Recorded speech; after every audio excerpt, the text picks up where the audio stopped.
reducir la probabilidad de que nuestros compañeros tengan un trastorno musculoesquelético, o bien para liberar a los técnicos y técnicas de prevención de aquellas tareas más repetitivas y que aportan menor valor, ¿vale? Ese siempre es el foco que nosotros ponemos en la tecnología. ¿Quieres que diga ahora lo del taller? Vale. Vale, pues cuando acabe. Contar la propuesta de valor del Instituto de Biomecánica de Valencia, que también se ha comentado esta mañana, es mejorar la calidad de vida de las personas, la seguridad y salud de las personas trabajadoras, pero siempre teniendo en cuenta la competitividad de las empresas. Somos conscientes que si no hay una mejora de la competitividad, un mantenimiento de la competitividad y hace sostenibles esas organizaciones, tenemos poco que hacer. Pero nosotros lo hacemos siempre a través de la innovación. Es decir, como os he comentado esta mañana, nosotros ponemos el foco en las personas, en identificar cómo son, cómo se comportan, cuáles son sus capacidades. Y en este caso, cuando innovamos en temas de salud laboral, ponemos el foco en vosotros, en los técnicos de prevención, para saber exactamente, bueno, en vosotros y en las personas trabajadoras, para saber exactamente cómo podemos aportar para reducir esa incidencia de trastornos musculoesqueléticos. ¿Cómo lo hacemos desde el IBV?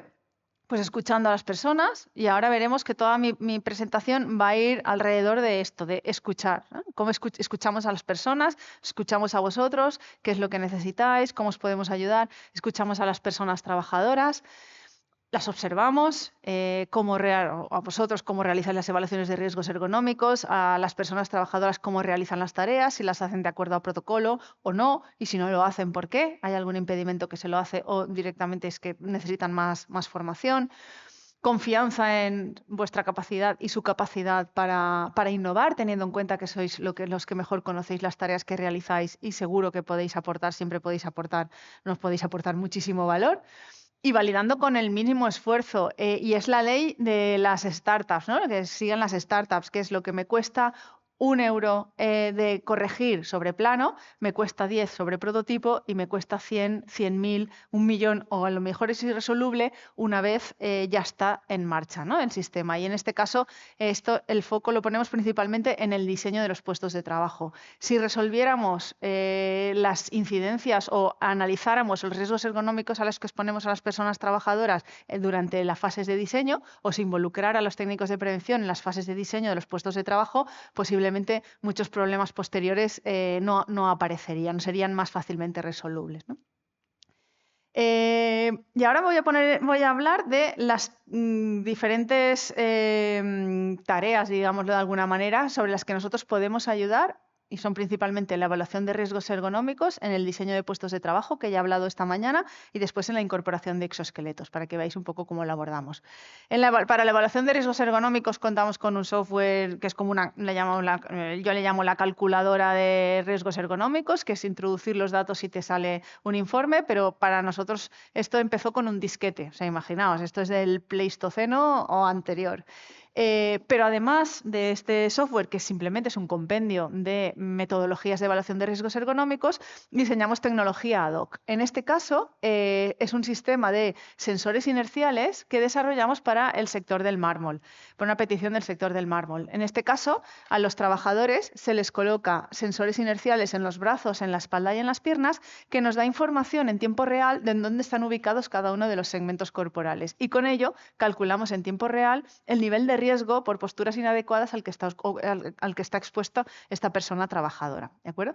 ¿Para qué lo querían en el sector del mármol? Pues en el sector del mármol, aunque parezca mentira, no sé si hay aquí alguien del sector del mármol, pero uno de los principales riesgos no es la manipulación manual de cargas, porque en ergonomía siempre decimos que es mejor que pese 200 que pese 40, porque si pesa 200 nadie lo va a manipular, y si pesa 40 siempre nos vemos forzados, se ven forzados, o creen que lo pueden hacer sistemáticamente y se hacen, ¿de acuerdo? Entonces, en este caso tienen riesgos por posturas. ¿Por qué? Porque manipulan los ingrávidos y en muchas ocasiones lo levantan por encima del hombro, o cuando lo bajan no lo hacen de forma correcta.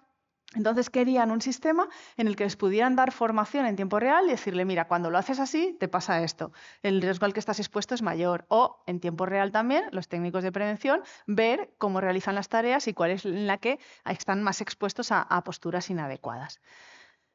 Pero cuando hablábamos con vosotros, con compañeros y compañeras vuestros, a la hora de realizar las evaluaciones de riesgos ergonómicos, lo que más os preocupaba era el tiempo que implica realizar las evaluaciones de riesgos ergonómicos, que cuando se pone un sistema como el que acabo de enseñar de sensores inerciales cuesta mucho tiempo, hay que parar a la persona trabajadora, hay que instrumentarlo, hay que calibrar. Si no tiene un software más desarrollado, pues hay que tratar los datos. Después que muchas metodologías son subjetivas, porque depende del técnico que vaya, pues me puede dar un resultado u otro, ¿de acuerdo? Entonces, ahora nuestro trabajo es, una vez escuchamos esas voces, ver cómo podemos resolver ese problema y si hay una tecnología existente que lo pudiera hacer. En este caso, este proyecto, hablamos del 2018. En 2018, la IA ha avanzado desde 2018, ni os cuento, porque cada mes avanza, pues desde el 2018, hace 8 años, pues imaginaos. Entonces, aquí lo que hicimos es buscar una tecnología, en este caso Deep Learning, que a partir de un vídeo grabado con un dispositivo móvil, identifica en qué posición están cada uno de los segmentos corporales y de ahí calcula el nivel de riesgo ergonómico. Conseguimos las 3 cosas que les preocupaba a las personas con las que hablamos. Reducimos tiempo, el tiempo era una de las cosas que les preocupaba. Objetivamos el análisis porque ya no es lo que decide el técnico de prevención, sino es lo que el algoritmo entrenado dice, y después es un sistema no invasivo. El trabajador o la trabajadora no tienen que parar, sino que simplemente en el móvil se le graba, se manda a un servidor y se obtiene la evaluación de riesgos ergonómicos. Esto dio pie a lo que actualmente se llama ErgoIA, que tiene diferentes metodologías de evaluación de riesgos ergonómicos, posturas forzadas por OWASP y REVA, y tareas repetitivas por el método del Instituto Nacional de Seguridad y Salud en el Trabajo. ¿De acuerdo? Es una forma en la que la IA nos puede ayudar. Ahora bien, conocemos las ventajas de esta tecnología, que es que de una forma muy rápida nos puede decir, nos puede calcular el nivel de riesgo ergonómico, pero también tiene una limitación. No, es que pensaba que había puesto la palabra problema, por eso me he dado la vuelta. Tiene una principal limitación y es que grabamos en 2D, es decir, y no es el mismo ángulo el que tú ves cuando yo estoy así que cuando yo estoy así. ¿Nos sirve eso para una evaluación de riesgos ergonómicos de acuerdo a la metodología vigente? Nos sirve, porque los ángulos en los que nos movemos o el error en el que nos podemos mover dentro de esas evaluaciones es más o menos 20 grados, que esta tecnología nos lo permite. Pero si queremos ir al nivel de detalle, entonces necesitamos tridimensionalidad, que es colocar 3 cámaras que en todo momento estemos viendo todos los puntos anatómicos y de ahí calcular la ubicación exacta de cada uno de los segmentos corporales. Este es un proyecto que hicimos en una empresa de automoción de la Comunidad Valenciana en el que ellos querían, o el proyecto lo que buscaba era identificar si estas personas cogían un ingrávido con las 2 manos, porque las personas que llevaban mucho tiempo en ese puesto de trabajo cogían el ingrávido con una única mano, lo colocaban, pero este ingrávido cuando llegaba al par máximo de apriete les daba un latigazo y se les estaban incrementando los riesgos de lesión de hombro. Lo que querían identificar era si lo estaban haciendo de forma correcta, ¿vale? Podemos, 3 cámaras, con los algoritmos entrenados podemos hacer eso, pero que además con la inteligencia artificial podemos hacer muchísimas más cosas. Podemos obtener de una forma muy rápida si hay una relación entre la ejecución incorrecta de la tarea y los trastornos musculoesqueléticos o el error en el montaje o en la calidad de las piezas que están saliendo. Podemos calcular el nivel de riesgo ergonómico durante toda la jornada laboral. Podemos, a partir de toda esa información, hacer una redistribución de carga de trabajo si conocemos los factores de riesgo a los que estás expuesto en otros puestos de trabajo. Y por último, y la pieza más clave de esto, es que podemos predecir trastornos musculoesqueléticos con una cantidad suficiente de información. Porque la inteligencia artificial en salud laboral hace referencia a algoritmos que nos permiten hacer predicciones, entre otras muchas cosas, ¿de acuerdo? Predicciones que cuando estamos hablando del sistema de salud, cuando estamos hablando de que somos capaces de predecir el cáncer de mama o el Alzheimer, a todos nos parece maravilloso, pero cuando lo que somos capaces de predecir es...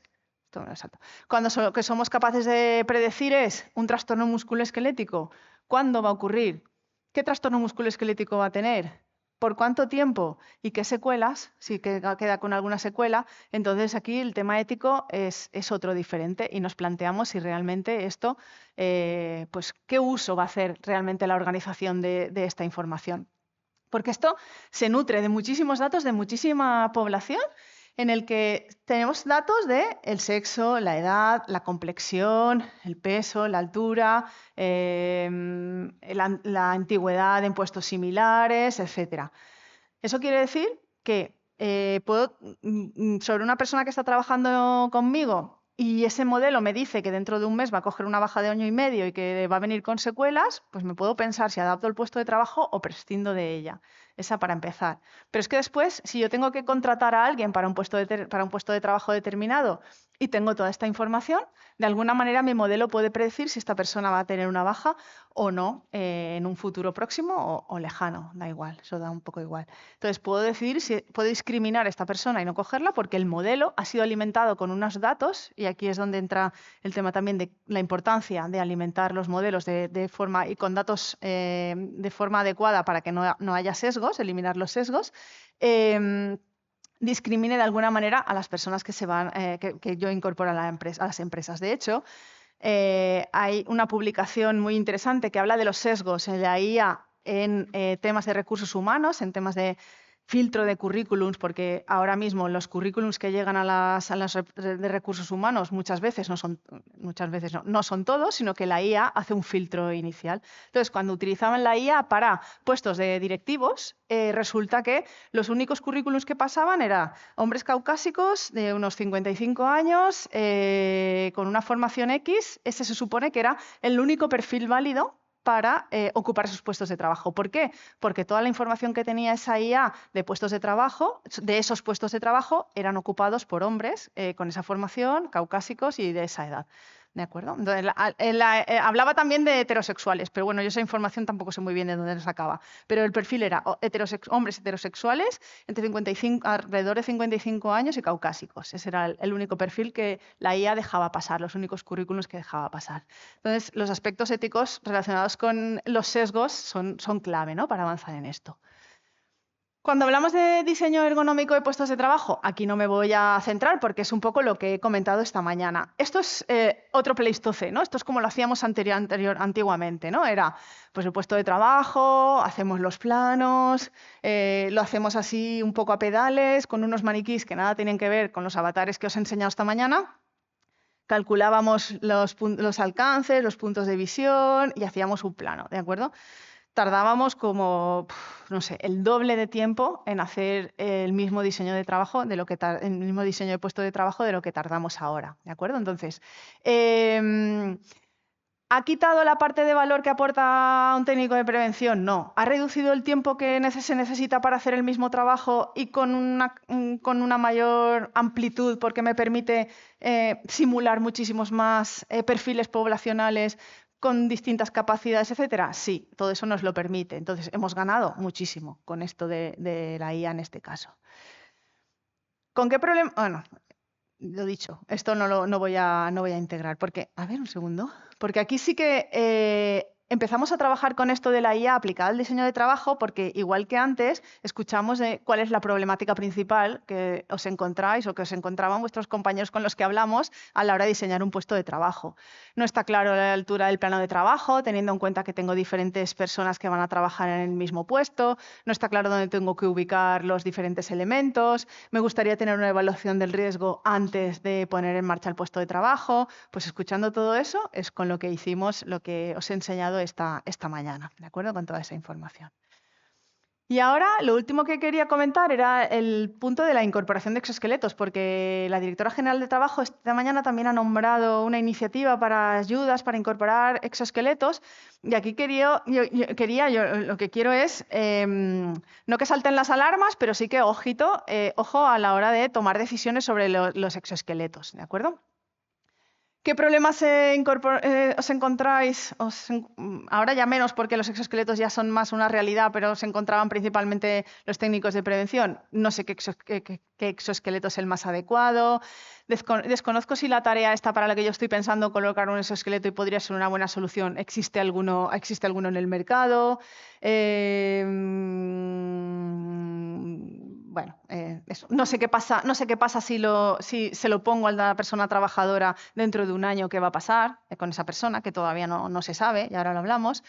Pero lo primero que hay que tener muy claro es, el exoesqueleto no es un equipo de protección individual, no es un EPI, tienen mucho éxito ahora mismo por lo que hablábamos de población trabajadora envejecida, personas con limitaciones funcionales que se han incorporado, falta de reemplazo, etcétera, y esto puede ser una ayuda, pero los puestos de trabajo, y esto a fuego, los puestos de trabajo tienen que tener un riesgo ergonómico tolerable aunque incorporemos un exoesqueleto. ¿De acuerdo? Veo a sentir, o sea, que lo tenéis claro, pero vuelvo a repetir, lo vuelvo a decir.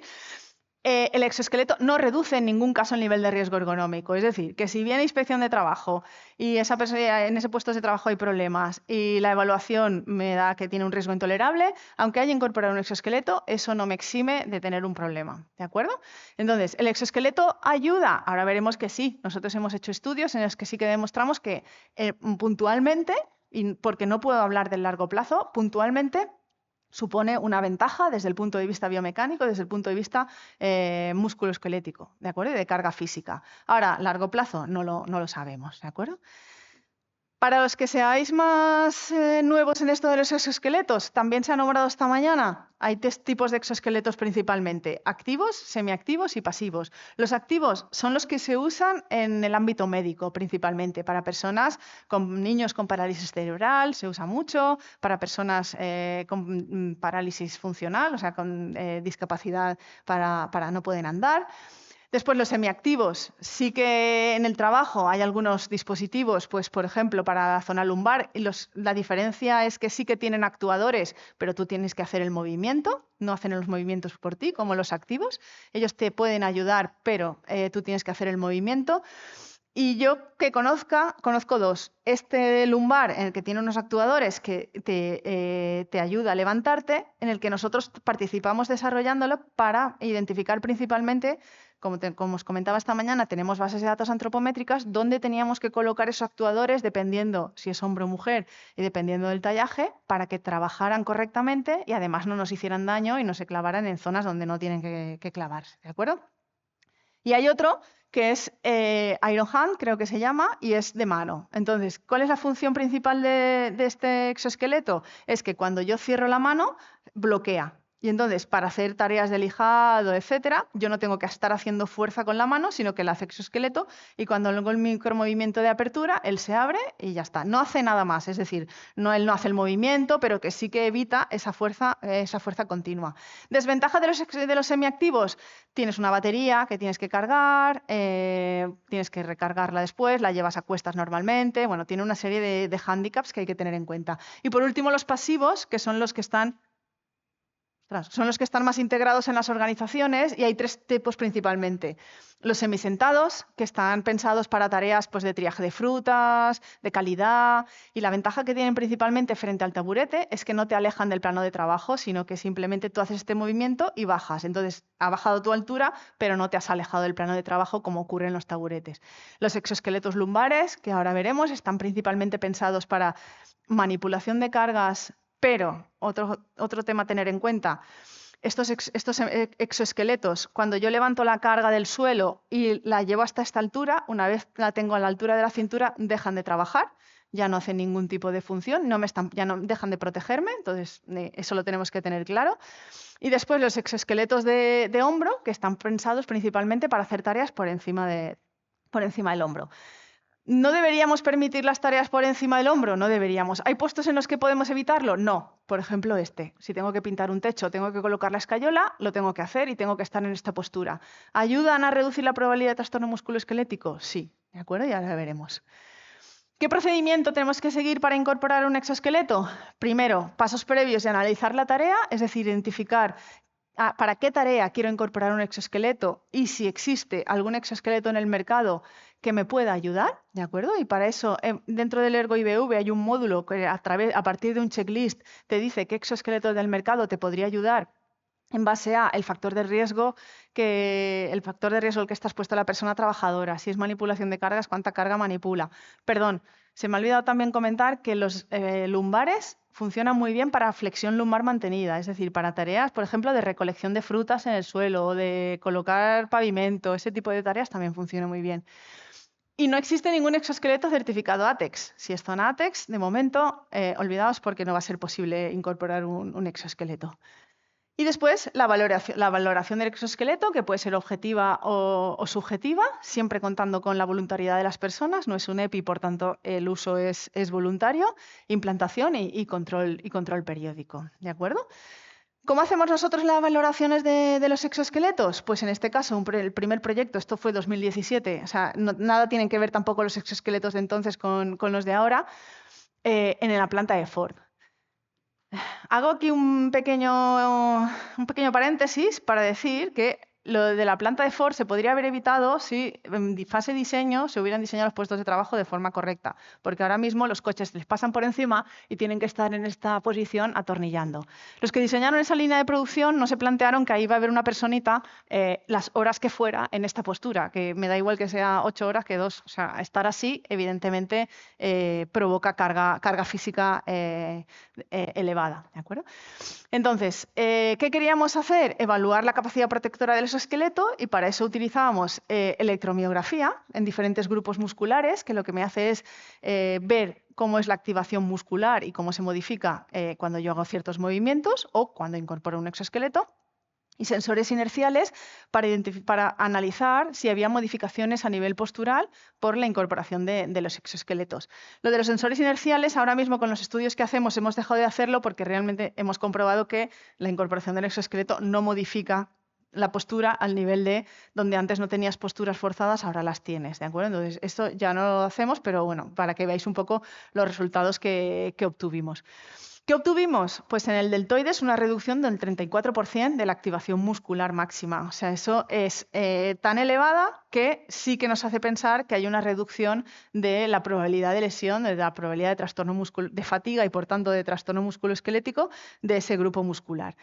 En el trapecio también había una reducción, aunque no tan importante, y en el erector espinal había un incremento del 6% debido al peso del exoesqueleto. En esa época los exoesqueletos pesaban muchísimo más que ahora, aunque si bien es un porcentaje para ese grupo muscular de la espalda que es grande y es potente, no es mucho, pero bueno, ahora es bastante menor porque el peso se ha reducido muchísimo. Cuando hablábamos de los movimientos, pues vemos que aunque sí que hay una reducción o un incremento de una modificación de la rotación o la inclinación lateral, estábamos hablando a nivel de 4 grados, 2 grados, algo que, aunque esa diferencia sea significativa estadísticamente, no implica demasiado, ¿no? A nivel postural. Y en unas pruebas que hicimos en laboratorio, en el IBV, en este caso lo que hacíamos era simular tareas de paletizado y lo que probamos era un exoesqueleto lumbar, en el que lo mismo, un exoesqueleto lumbar de primera generación. Los resultados que vais a ver aquí también son de exoesqueletos antiguos, igual que la IA ha evolucionado mucho en estos años y por tanto tampoco hay que cogerlos un poco así con pinzas todavía. En este caso, con este modelo en concreto de primera generación de exoesqueleto, no vimos una reducción demasiado importante en la zona lumbar, ¿de acuerdo? Lo que nos sorprendió bastante, con lo que no estoy queriendo decir que los modelos que existen ahora no tengan una reducción mayor. Sí que nos sorprendió que sí que limitaba la rotación interna y externa a nivel lumbar, lo que fenomenal, porque eso quería decir que esto no lo pueden hacer, cuando eres ergónomo esto es maravilla, o sea, entonces tenían que coger la carga y como el exoesqueleto les impedía girar, pues hacían el movimiento que estamos hartos de decir cómo se tiene que hacer, ¿no? Pues esto les obliga. Que gastarme 3.000 euros para que valía este exoesqueleto para que no hagan eso no tampoco sería la manera, pero bueno, ahora valen muchísimo menos. Un exoesqueleto lumbar ahora, el más económico y que funciona bastante bien, están 700, 800 euros. Así que ahora estamos en otra fase. Y desde el punto de vista biomecánico, sí que lo que comprobamos es, porque lo que hicimos es hacer un modelo biomecánico para analizar aquello que no podemos instrumentar o que no podemos medir. Es decir, simular matemáticamente lo que está ocurriendo en la cadera, las rodillas, esto porque medíamos en el laboratorio y teníamos plataforma de fuerzas. Y aquí sí que vimos que había una reducción del momento articular de la cadera y, por tanto, una reducción de la probabilidad de lesión de esta articulación. ¿De acuerdo? Entonces, sí que aportaba ventajas en este sentido. Y ya a nosotros nos encanta experimentar y ahora lo que queríamos era combinar tecnología. ¿Podemos combinar tecnología? Pues podemos y de hecho es un proyecto que hicimos con Bimbo en el que combinamos los sensores que hemos visto al principio para medir posturas forzadas con un exoesqueleto, es decir, un sistema que, además de proteger a las personas trabajadoras, en este caso eran reponedoras de tienda del pan, donde pasa un poco lo mismo que con los que pintan, o sea, las estanterías son las que son y el producto es el que es, y ahí diseñar el puesto de trabajo está un poco complicado. Entonces, Bimbo lo que quería era proteger a estas mujeres, sobre todo eran mujeres, y después analizar a qué carga física a nivel postural estaban expuestas durante toda la jornada laboral. ¿Para qué?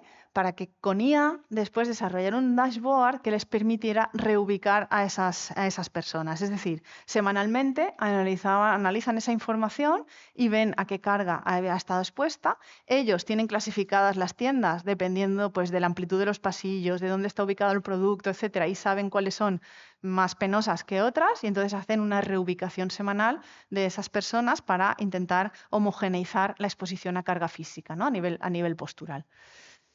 Y ya para cerrar, he ido mucho más tranquila, he disfrutado Decir que la tecnología y la digitalización es una gran oportunidad para abordar los riesgos ergonómicos, pero que, como hemos comentado ya, y habéis sido súper conscientes, los aspectos éticos que hay que trabajar y que hay que resolver son importantes, ¿no? Entonces, nada, la tecnología ha venido para quedarse.